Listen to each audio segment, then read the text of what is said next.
Great question. So I don't have anything to announce at this time in terms of new deployments, but I can tell you that our mission set is critical. We are keeping American cities safe all across this country, and we are going to remain committed to that. These missions aren't going to stop in Chicago, in Los Angeles, in D.C. We understand the urgent threat that is facing many of these cities, and the National Guard is proud to step in alongside our law enforcement partners to help with that. And I can confirm that everybody in D.C. is now armed, and a lot of our D.C. National Guardsmen are now also doing joint patrols with members of the police department here in D.C. So their safety is, of course, top of mind, and we will continue to make sure that they're able to do their jobs in keeping all of our great Americans safe across our cities. Yes, Bradley.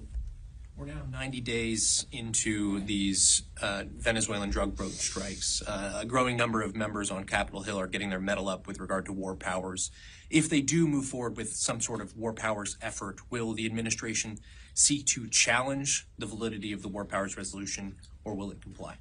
I wouldn't want to get ahead of the president's decision-making process in regard to Venezuela, but I can tell you what I mentioned earlier is that the department is a planning organization. We are always ready. We have plans for every single contingency, and we are going to make sure that when it comes to narco-terrorism, we're dismantling that throughout the Western Hemisphere, and you've seen that in the success of our strikes. One follow-up, if I may. 53% in a recent CBS YouGov poll said they support the strikes on these drug boats, but 70% said no military operations within Venezuela. Nevertheless, members of Congress are increasingly calling for regime change there. What's the Department of War's message to those members of Congress? The Department of War stands behind the president 100%, and we will execute on the orders that our commander-in-chief gives us, and we're proud to do so. That will continue. And again, any decision that is going to be made about certain military actions in the Western Hemisphere region will be the president's alone. Yes.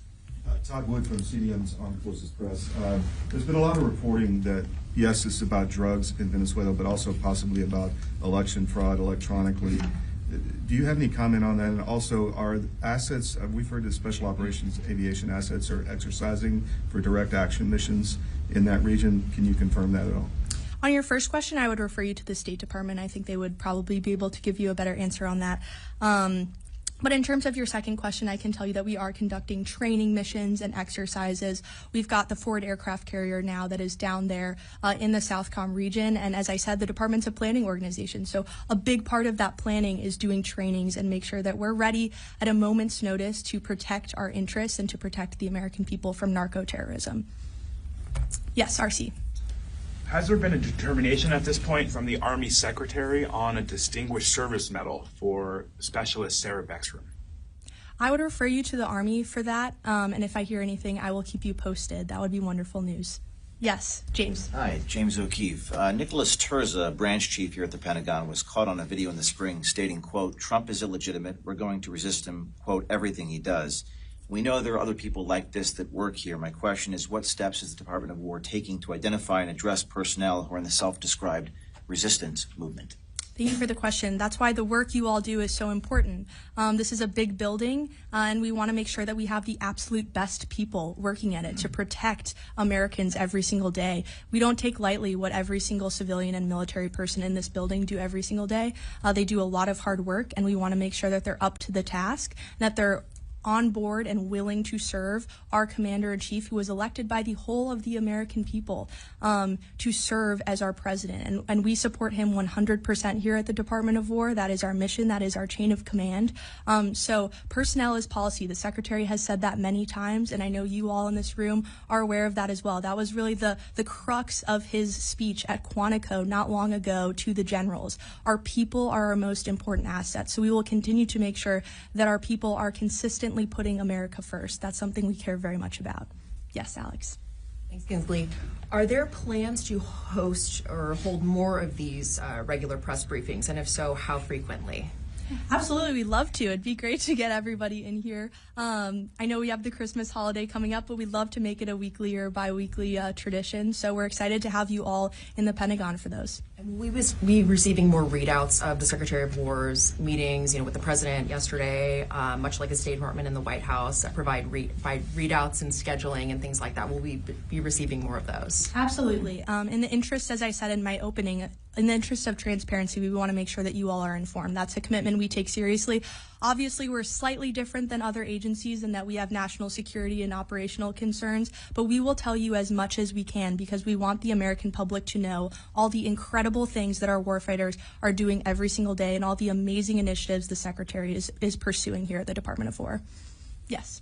Thanks, Kingsley. Jordan Conrad from Gateway Pundit. I wanted to ask you, in May, the Secretary announced a new investigation into the Afghanistan withdrawal under Biden. In light of the recent events with one of these refugees killing a service member, is there any updates on that investigation? I don't have any updates for you at this time, but I can tell you that the review that we're doing into the horrendous Afghanistan withdrawal under the previous administration, the Biden administration, is expected to be complete by summer of 2026. And we are committed to ensuring that this review, unlike others, is much more unredacted, that the American people are able to consume the report for themselves and see what truly happened on that fateful day and that fateful withdrawal. And we owe it to our service members to accomplish that. The review is being led by our chief Pentagon spokesman and senior advisor to the Secretary, Sean Parnell, an Afghan veteran himself. And he takes very seriously the responsibility to getting answers to the American people. So we are committed to that 100%. And in summer 2026, the public will be able to have that report. Yes. Thank you, Kingsley. A question for you in regards to the Afghan withdrawal. When we brought all these migrants onto military bases, or these refugees onto military bases, we saw a surge in assault immediately after, sexual assault and physical assaults. And then all of a sudden, under the previous administration, we no longer learned of anything that was happening anymore on these military bases. Does this Pentagon plan on giving us some type of criminal data on that to see what actually happened when they were brought onto these military bases? And do we have any status updates on FBI investigations and such? So for FBI investigations, anything that would be a criminal law enforcement matter would obviously be something to direct to the Department of Justice, as we cannot speak to that from our perch here at the Department of War. But what I can tell you is that we are aware of a lot of that activity that went on. It's despicable. One is too many, right? And we understand that the Biden administration unfortunately put our troops and our country last in many cases. The Secretary is committed to correcting that, and I think that's what you're going to see going forward. Yes. Yes. Thank you. I wanted to ask about Somalia, which isn't talked about very much, but we have done 101 strikes in Somalia in 2025. And there was a raid carried out in some caves, and I'm quoting former Congressman Matt Gaetz, who I didn't realize would be here today, but he asked why we're sending, quote, hundreds of U.S. troops into fortified caves in Somalia to kill like 5 guys. And I think it's a good question as to why the U.S. military is still in Somalia. Thank you for the question. So I can assure you, right, this is an America First Department of War and president. So we aren't conducting forever wars in Somalia. We're not seeking regime change. Or, we're not nation building. But I will say that this department's narrowly scoped, intelligence-driven counterterrorism operations in places like Somalia, alongside our partners, allow us to protect the American homeland from terrorist threats and to protect our interests. So we will continue to make sure that the American people are kept safe. That's our utmost priority. But, we're not isolationists. We're also not neocons. We're realists. We understand that threats face the American people every single day. We take that incredibly seriously, but at the same time, we're always going to make sure that we're putting America first. And if I could follow up on Laura's question, actually, but from a different angle, she mentioned that are we reassessing our relationship with Qatar because of funding of the Muslim Brotherhood? It's been widely documented in mainstream Israeli papers that the Israeli government funded Hamas, which we also designate as a terrorist organization. Are we therefore reassessing our relationship with Israel because of this? That would be a better question for the State Department, as they're the ones who have those foreign diplomatic channels. Yes, Ryan.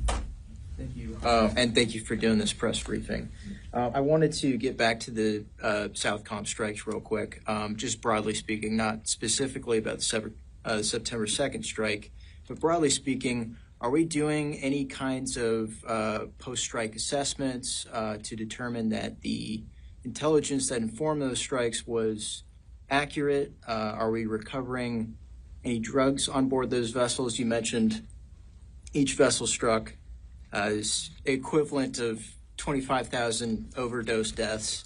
So are we mostly picking up fentanyl or cocaine or what have you? What's going on with these boats? Like, what's on these boats?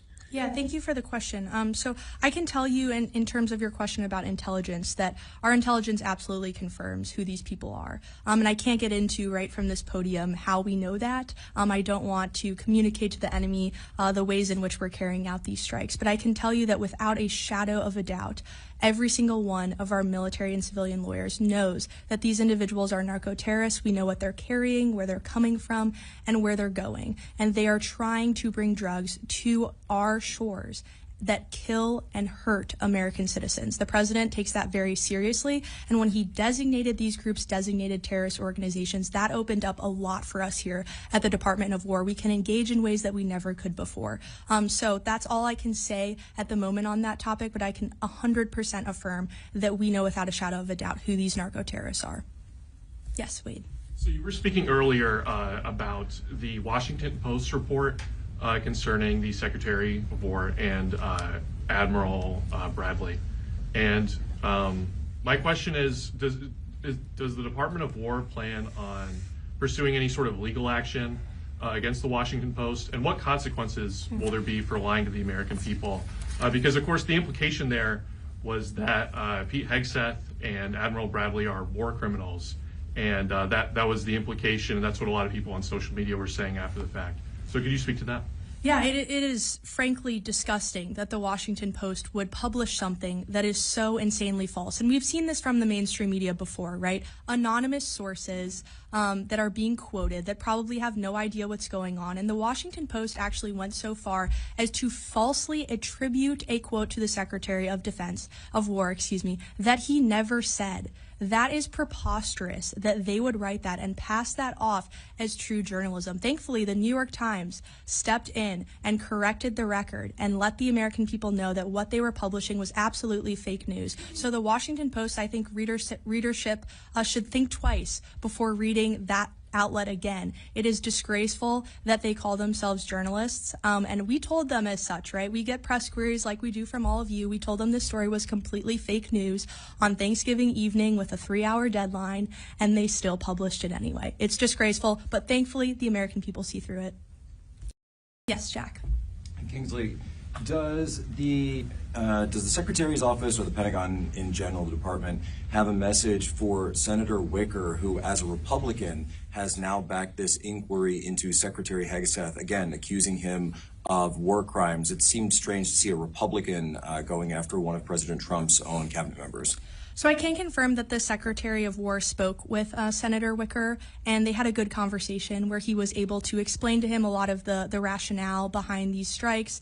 And we work closely with all of our partners on the Hill, whether Republican or Democrat, to keep them up to date on what this department is doing in regards to the strikes. So we will continue to do that, and we'll continue to brief members of HASC and SASC, and we look forward to continuing those relationships. Quick follow-up, you mentioned working with partners on the Hill. Another senator on the Hill, the Democrat side, is Senator Mark Kelly. Now, we heard some reporting about a possible investigation into him regarding his status as a retired member of the United States Navy, still on pension, and therefore still under the jurisdiction of the Uniform Code of Military Justice. And as such, his membership, you mentioned the seditious six, would that be grounds for possibly bringing him back to active service for an investigation, for NJP, or even a full court-martial? So you're correct. The Department of War received serious allegations of misconduct against Senator Mark Kelly, and in accordance with the Uniform Code of Military Justice and other applicable recommendations and regulations, we're doing a thorough review of all of these allegations.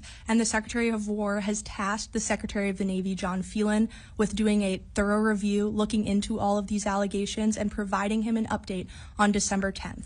So we will have more information to come on that. But I would just add that this despicable video that Mark Kelly participated in with the seditious six was a politically motivated influence operation that was in attempt to undermine the chain of command to sow distrust and division in our armed forces. That is absolutely ridiculous, and it puts our warfighters at risk.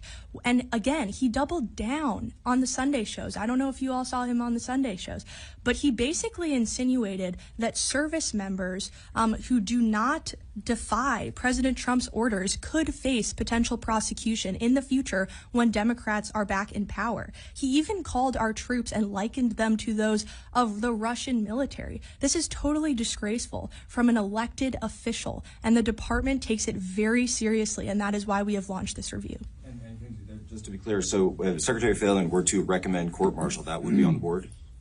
What was the question? Sorry. If Secretary Phelan were to recommend court-martial, that could be an option on the table?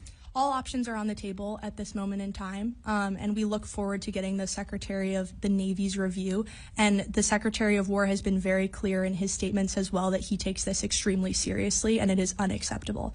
That's all the time I have today. Thank you all so much. I really appreciate you coming out.